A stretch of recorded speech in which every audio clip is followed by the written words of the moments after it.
back to the channel, everybody, and today we're going to be reviewing this high-grade custom goof from Mobile Suit Gundam. This is no Zaku, boy. No Zaku. Anyway, I had a lot of fun building this thing.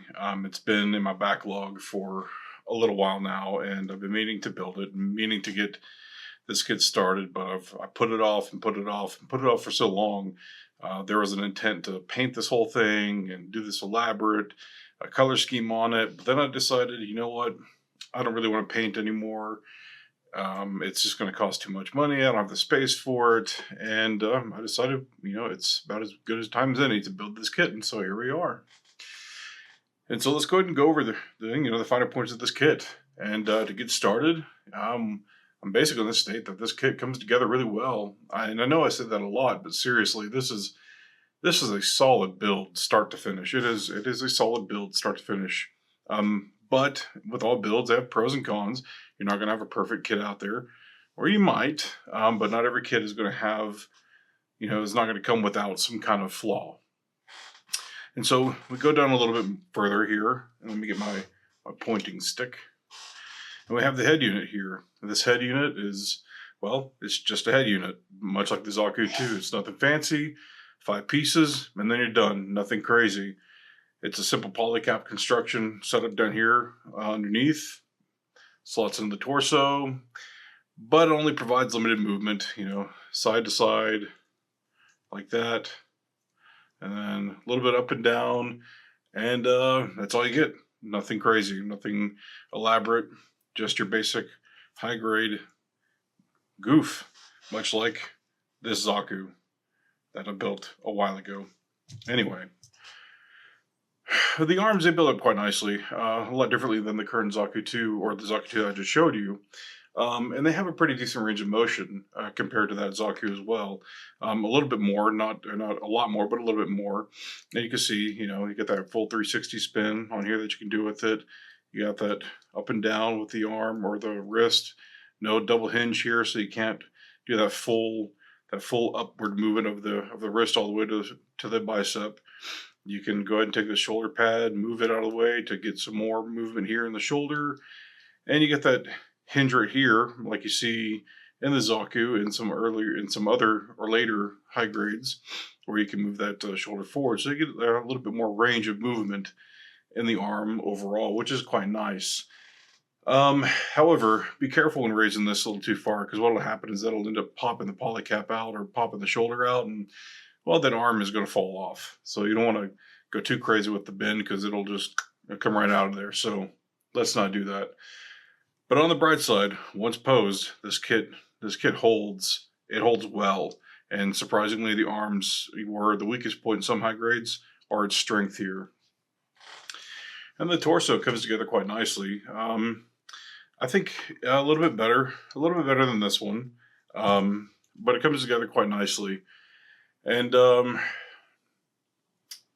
honestly, it's not very complex. Of course, it's high grade. Why should it be complex? But it stacks together really well. It's, I think, 10 pieces total. It looks really good.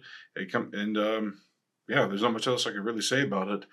Outside of, I do wish there was a lot more detail here, especially here in the torso and here at the waist unit. You can get a little bit of detail here in the waist unit, but you're not getting a whole lot. You're going to get the same kind of detail you see on those earlier Zaku 2s right here in the goof. So temper your expectations there.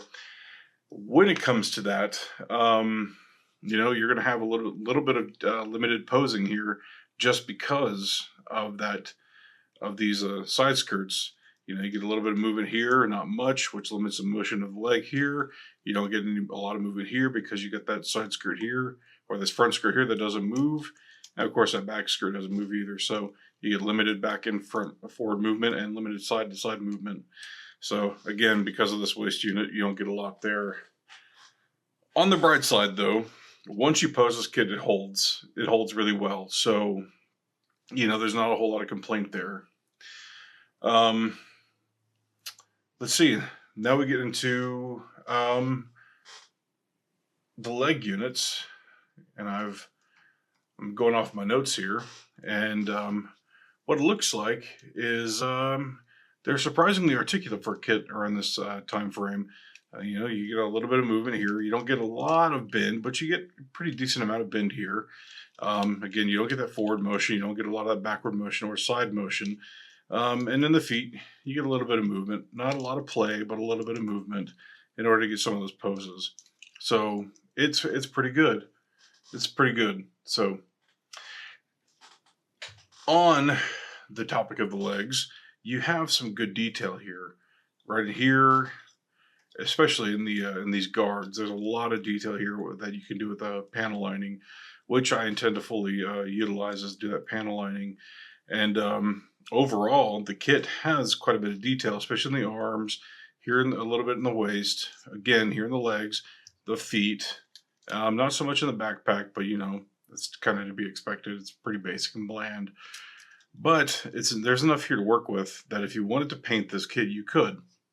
And so on that topic, I do fully intend to paint this kit, just not with a airbrush, but I'm going to use those display markers with the Gundam markers, a few others, and then do a matte varnish, because I think with this color blue, the matte varnish would look really good. Now we get to these particular things. These weapons is Gatling gun on the shield and this sword. The sword is one piece only. The hands are your basic static hands. They just pop in place like you know, and you're good to go.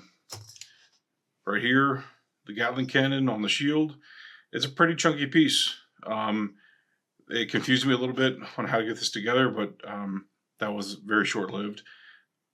But overall, it's pretty nice. There's a lot to work with here when it comes to detail, and you can really pull some crazy amount of detail out of this and make it look really good. You get that one hand right there, and it comes in it right here in this little slot. You put that right here, like so. Put the arm in like that, and it slots in real nicely, and then it holds even better. Look at that. Look at that. Perfect. So, would I recommend this kit? My final verdict, is this worth getting?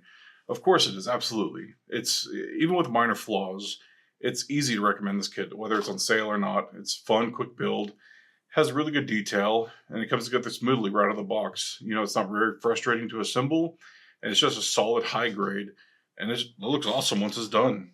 I mean, and look at it. It's great. So with that said, hey man, that's the end of the video.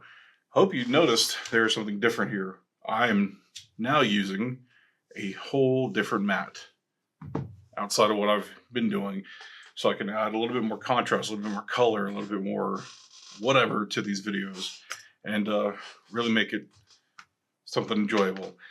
Well, that's that, guys. I hope you enjoyed this review. Let me know if you went and bought this kit, if you've already bought this kit, and if you plan on buying this kit. Otherwise, leave a like and a comment, and go and subscribe to the channel, and go ahead and hit that little ding, that little bell icon, so you can go ahead and get notifications whenever I post a video. All right, guys, I'm out. I'll see y'all later. You'll enjoy the build.